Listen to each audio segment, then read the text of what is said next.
తిరుమల తిరుపతి గోశాల అంశం రాజకీయంగా యూటర్న్ తీసుకుంది. 100 ఆవులు చనిపోయాయంటూ టీటీడీ మాజీ చైర్మన్ భూమన కరుణాకర్ రెడ్డి సంచలన ఆరోపణలు చేశారు. దీంతో గోశాలలో నిజంగా ఆవులు చనిపోయాయా అన్న అనుమానాలు భక్తుల్లో వ్యక్తమవుతున్నాయి. నిజంగా ఆవులు ఎన్ని చనిపోయాయి అన్న దానిపై టీటీడీ చైర్మన్ వివరణ ఇచ్చి ఉంటే బాగుండేదని భక్తులు అభిప్రాయపడుతున్నారు. ఇక ఇదే అంశంపై మరింత సమాచారాన్ని రాయలసీమ నుంచి మా ఆంధ్రప్రభ టీవీ ప్రతినిధి మల్లికార్జున్ అందిస్తారు. తిరుమల తిరుపతి దేవస్థానం గోశాలలో 100కు పైగా ఆవులు మృతి చెందాయంటూ టీటీడీ మాజీ చైర్మన్ భూమన కరుణాకర్ రెడ్డి చేసిన వ్యాఖ్యల నేపథ్యంలో ఈ అంశం పెను దుమారం లేపిందనే మనం చెప్పుకోవచ్చు. నిజంగా గోశాలలో ఏం జరుగుతుంది, ఎందుకు ఆవులు మరణిస్తున్నాయన్న అంశం పైన కూడా అనేక అనుమానాలు వస్తున్నాయనే మనం చెప్పవచ్చు. ముఖ్యంగా గడిచిన 3 నెలల్లోపు కూడా గోవులు అనేటివి కూడా అనారోగ్యంతో మృతి చెందుతున్నాయి. టీటీడీ అధికారులు వీటిని పట్టించుకోవడం లేదు అని చెప్పేసి కూడా భూమన కరుణాకర్ రెడ్డి ఆరోపణలు చేశారు. భూమన కరుణాకర్ రెడ్డి చేసినటువంటి ఆరోపణల నేపథ్యంలో కూడా ఎవరైతే టీటీడీ చైర్మన్ బిఆర్ నాయుడు ఆ ప్రాంతానికి వెళ్ళారని చెప్పవచ్చు. అక్కడ గోశాలను కూడా ఆయన పరిశీలించారు. అయితే భూమన కరుణాకర్ రెడ్డి ఆరోపిస్తున్నట్లు ఇక్కడ ఆవులు మృతి చెందలేదు, చనిపోతే 1 లేదా 2 చనిపోతాయి, కానీ 100కు ఆవులు ఎలా చనిపోతాయి, ఆయన చేస్తున్నటువంటి ఆరోపణలో నిజం లేదని చెప్పేసి కూడా ఆయన చెప్పడం జరిగింది. అయితే వాస్తవంగా ఒక ఆరోపణ టీటీడీ పైన కానీ అదేవిధంగా గోశాల పైన వస్తున్నప్పుడు దాన్ని నివృత్తి చేయాల్సినటువంటి బాధ్యత మాత్రం ప్రభుత్వం పైన ఉందని చెప్పవచ్చు.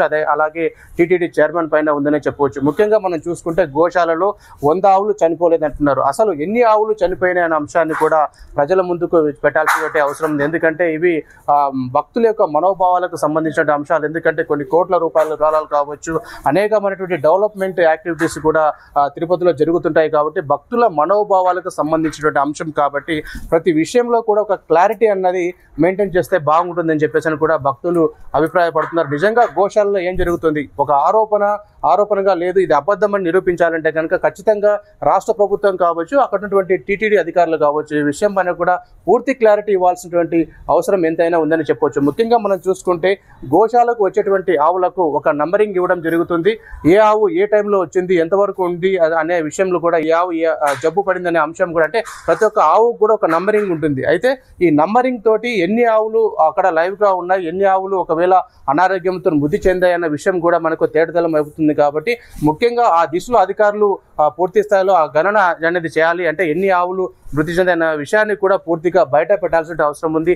ఏమీ చనిపోలేదు అని చెప్పడం అయితే కరెక్ట్ కాదు. కాబట్టి ఒక ఆరోపణ వచ్చినప్పుడు దాన్ని నివృత్తి చేసుకోవాల్సిన అవసరం ఉంది. ముఖ్యంగా ఈ నంబరింగ్ ఇచ్చింటారు కాబట్టి ఆవుల సంఖ్య అన్ని ఆవులు కూడా సురక్షితంగా ఉన్నాయి. వాటికి కావాల్సినటువంటి దానా కావచ్చు, మిగతా అంశాలని కూడా మేము అన్ని కూడా సరఫరా చేస్తున్నామని చెప్పేసి కూడా అక్కడ ఉన్నటువంటి సిబ్బంది కావచ్చు, అక్కడ ఉన్నటువంటి టీటీడీ చైర్మన్ కావచ్చు, ఆలయ ఈవో కావచ్చు, ఈ అంశాలన్నీ పైకి చెప్తున్నప్పటికీ వాస్తవానికి గోశాల విజిట్ చేసినప్పుడు ఆ గోవులన్నీ ఇక్కడే ఉన్నాయి, దానికి సంబంధించిన నంబరింగ్ ఈ విధంగా ఉంది అని చెప్పి ఒక చార్ట్ను కూడా విడుదల చేయాల్సిన అవసరం ఉంది. ఎందుకంటే చాలా అనుమానాలు రేకెత్తిస్తాయి కాబట్టి. ఎందుకంటే ప్రతిపక్షంలో ఉన్న పార్టీ ఒక ఆరోపణ చేసింది, ఆరోపణ నివృత్తి కావాలి అంటే కనుక పూర్తి స్థాయిలో ఎన్ని ఆవులు ఉన్నాయి, ఎన్ని ఆవులు మరణించాయి, మరణించిన ఆవులు అనారోగ్యంతో మరణించాయా లేకపోతే ఫుడ్ లేక మరణించాయా. వాస్తవానికి ఈ ఆరోపణ వస్తుంది ఏంటంటే ఫుడ్ లేక సరిగ్గా ఆహారము ఆవులకు అందక ఈ చనిపోతున్నాయి అన్నది ప్రధానమైనటువంటి ఆరోపణగా వస్తుంది.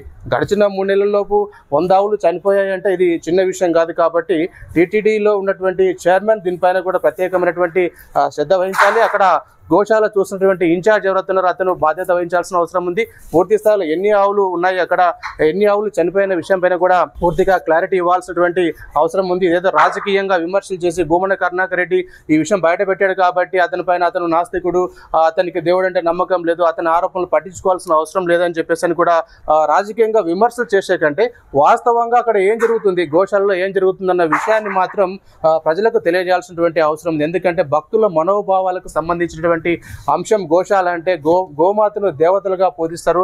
సకల దేవతలు గోమాతలో కొలువై ఉంటారన్నది ఒక హిందువుల యొక్క విశ్వాసం. కాబట్టి ఆ విశ్వాసానికి తగ్గట్టుగా ఆ అధికారులు అక్కడ నడుచుకోవాల్సిన అవసరం ఉంది. తిరుమల తిరుపతి దేవస్థానం అంటే ఎంతో ప్రాముఖ్యత కలిగినటువంటి ప్రాంతంగా ప్రదేశం కాబట్టి ముఖ్యంగా ఎవరైతే అధికారులు ఉంటారో అదేవిధంగా టీటీడీ చైర్మన్ ఉంటారు, ఈ అంశం పైన కూడా ఒక క్లారిటీ ఇస్తే బాగుంటుందని చెప్పేసి కూడా భక్తులు కోరుకుంటున్నారు.